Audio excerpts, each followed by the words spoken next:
नमस्कार दोस्तों। जैसा कि आप लोगों को इन्फॉर्म हो चुका होगा कि जिसका इंतज़ार आप लोगों को महीनों से था, महीना कहना तो गलत होगा, साल भर से था, वो वैकेंसी आ चुकी है, जिसे आप विद्युत वितरण निगम का जूनियर अकाउंटेंट बोलते हो, जो कि खास करके कॉमर्स स्टूडेंट्स के लिए ही बनी है। तो इसकी सूचना आप लोगों को कल मिल चुकी थी। आज इसके बारे में डिटेल इन्फॉर्मेशन आ चुकी है कि जूनियर अकाउंटेंट का और अकाउंट ऑफिसर का सिलेबस क्या होगा और क्या एज लिमिट वगैरह है। तो उन्हीं बातों को ध्यान में रखते हुए हम लोग आज का ये वीडियो बना रहे हैं।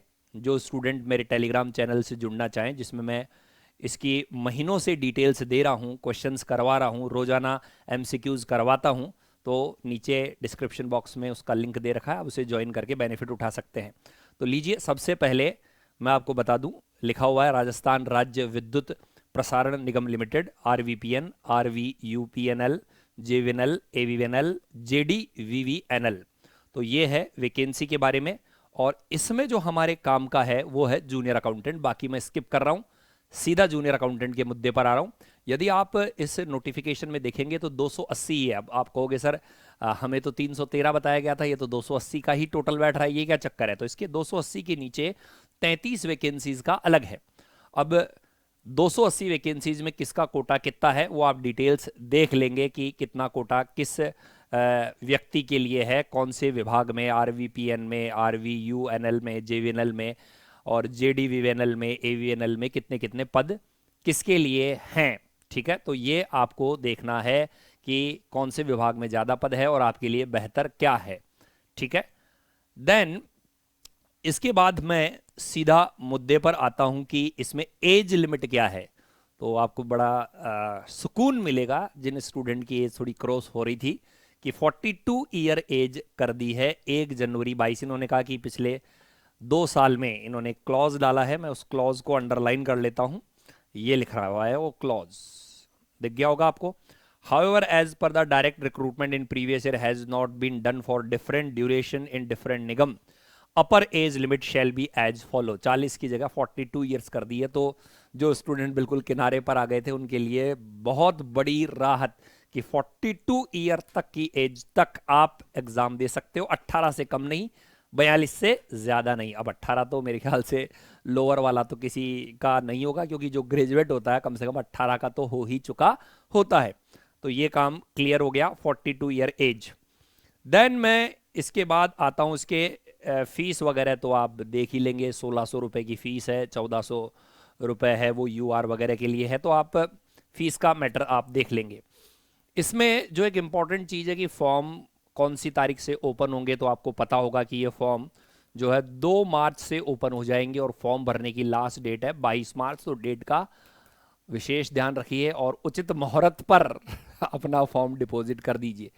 फॉर्म भरने में क्या क्या फॉर्मेलिटीज है, इसके लिए आपको इसको ध्यान से पढ़ना पड़ेगा, क्योंकि इसमें कुछ स्पेशल पॉइंट भी डाले हैं। उनको आप अच्छी तरह से रीड करिए और फिर अपना फॉर्म फिलअप करें। अच्छी तरह से समझने के बाद ही अपने फॉर्म को फिल करें, जल्दबाजी ना करें। वैसे मैं आपको जो व्यक्तिगत ओपिनियन दूं कि जो फॉर्म भरने वाले पर्सन्स हैं, जो कि JVNL का और ये JDVNL का विद्युत वितरण निगम के फॉर्म भर रहा हो, कृपया वहीं जा कर के अपना फॉर्म भरवाएं और खुद एक्सपर्ट बनने की कोशिश ना करें। वो ढंग से आपका फॉर्म भर देंगे और उनके पास इसका एक्सपीरियंस भी होता है। तो अपने व्यक्तिगत लैपटॉप वगैरह से फॉर्म भरने की बजाय ऐसी जगह पर जाएं जो इसी फॉर्म भरने का काम रेगुलरली कर रहा हो, ताकि आपसे कोई एरर ना हो।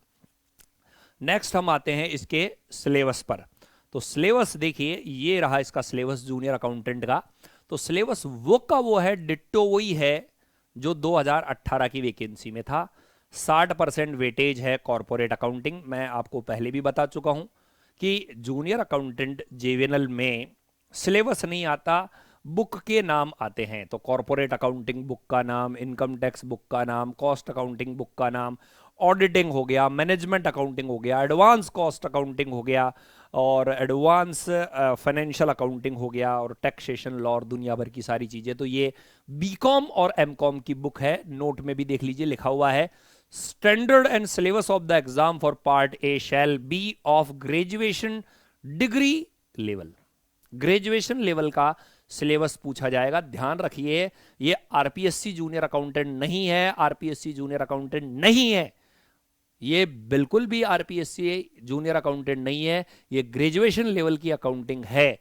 यहां पर आपको कॉर्पोरेट अकाउंटिंग, हाँ, जो कॉर्पोरेट अकाउंटिंग है, कंपनी अकाउंटिंग है, वो ध्यान से आपको देखनी पड़ेगी। कसर इनमें से कितने कितने क्वेश्चन आएंगे, तो ऐसा इन्होंने बिल्कुल भी नहीं लिखा। कसर फिर भी कितने क्वेश्चन आते हैं, तो 60 क्वेश्चन आते हैं, 60 क्वेश्चन आते हैं। एक क्वेश्चन 2 नंबर का आता है ए पार्ट का, एक क्वेश्चन 2 नंबर का 60 क्वेश्चन आते हैं। कसर क्या नेगेटिव मार्किंग है, तो बिल्कुल है, यहां लिखा हुआ है, ये लिखिए, मैं बताता हूं नेगेटिव मार्किंग का। ये रहा डिटेल, मेरे ख्याल से आप लोगों को मैं हाईलाइट कर रहा हूं तो दिख जाएगा। थोड़ा सा बड़ा किया जाए, दिख नहीं रहा होगा, हाँ अब दिखेगा शायद, नजर आया। लिखा हुआ है there will be negative marking for each wrong answer. का सर कितना है नेगेटिव मार्किंग में, तो नेगेटिव मार्किंग में आई थिंक 1/4 है, यानी सही के 2 नंबर और गलत के 0.50 माइनस में 1/4। ठीक है, जैसा कि पहले था। तो 60 क्वेश्चन आएंगे और इसमें कोई क्राइटेरिया नहीं है कि कौन से सब्जेक्ट के आएंगे। मैं आपको बता दूं कि कोई क्राइटेरिया न होने की वजह से आप ये डिसीजन नहीं कर सकते कि यहां पर कौन से का वेटेज कितना रहेगा। फिर भी आप लोगों को ये पता होना चाहिए कि अकाउंटिंग के ज्यादा आते हैं, कॉस्ट अकाउंटिंग के ज्यादा आते हैं, अकाउंटिंग, कॉस्ट अकाउंटिंग और ऑडिटिंग के ज्यादा आते हैं। जो टैक्स वगैरह का पार्ट है, जो टैक्सेशन का पार्ट है, उसमें इतना ज्यादा वेटेज ये लोग नहीं देते हैं। ठीक है, अकाउंट्स है, कॉस्ट अकाउंटिंग है और जो आपका ऑडिटिंग है, वहां से ज़्यादा पार्ट मेरे हिसाब से बनता है। बाकी एग्जामिनर है, उसके पास खुला ऑप्शन है, वो 60 क्वेश्चन कहीं से भी डाल सकता है। 40% पार्ट जो है वो आपके reasoning, mathematics, GK, Hindi, English का है। कसर इनमें क्या क्या आता, तो इनके बारे में डिटेल्स इन्होंने दी है, 10th लेवल का कौन सा हिंदी है, इंग्लिश है, वो आप देख लेंगे। देन पेपर हिंदी और इंग्लिश दोनों में आएगा, नेगेटिव मार्किंग रहेगा, ये मैं आपको बता चुका हूं। सर क्या हर एक सब्जेक्ट में पास होना जरूरी है, तो इसी के लिए ये लाइन लिखी है, to become eligible for consideration for appointment candidate shall be required to secure minimum passing marks in each part as detail below in the online written competitive exam. Hard copy नहीं आएगी, online exam होगा। और साफ कह रहा है कि आपको प्रत्येक पेपर में 30% नंबर लाने आवश्यक हैं। 30%, यानी 30% होंगे पार्ट में, तभी आप पास के काबिल हो। और SC ST कैंडिडेट में 20% है। आगे लिखा हुआ है the sum of marks obtain by the candidate in part A and part B of the examination will be counted for determining their final order of merit. और मेरिट के लिए तो दोनों का टोटल कंबाइंड देखा जाएगा। तो सीधा सा मतलब यह है कि आपका सिलेक्शन मेरिट में तभी होगा जब ईच पेपर में पार्ट ए वाले as well as part B वाले में 30% नंबर आए, और दोनों के टोटल से फिर आपकी मेरिट डिसाइड होगी। तो सब्जेक्ट क्या है वो हमने देख लिया, नेगेटिव मार्किंग होती है वो हमने देख लिया, एज क्या है वो हमने देख लिया, और मिनिमम पासिंग क्राइटेरिया क्या है वो भी हमने देख लिया। तो अकाउंट ऑफिसर का भी सिलेबस सेम है, जूनियर अकाउंटेंट का भी सिलेबस सेम है। अकाउंट ऑफिसर में नो डाउट पोस्ट काफ़ी कम है। कई बच्चों ने मेरे से क्वेरी की कि सर पद केवल 313 ही है, कैसे होगा। अरे भाई, आपको तो एक ही पद चाहिए, आपको तो नौकरी के लिए एक ही पद चाहिए। तो बिना समय गवाए आप लोगों को अब मन लगा के पढ़ाई करनी चाहिए। अब बच्चों के बड़े अजीबोगरीब क्वेश्चंस आते हैं, मैं क्या बताऊं। कुछ बच्चों का ये कहना है सर एग्ज़ाम डेट कब होगी, कुछ बच्चों का मतलब एक बच्चे ने बड़ा कमाल का क्वेश्चन किया, सर इसकी कट ऑफ क्या जाएगी।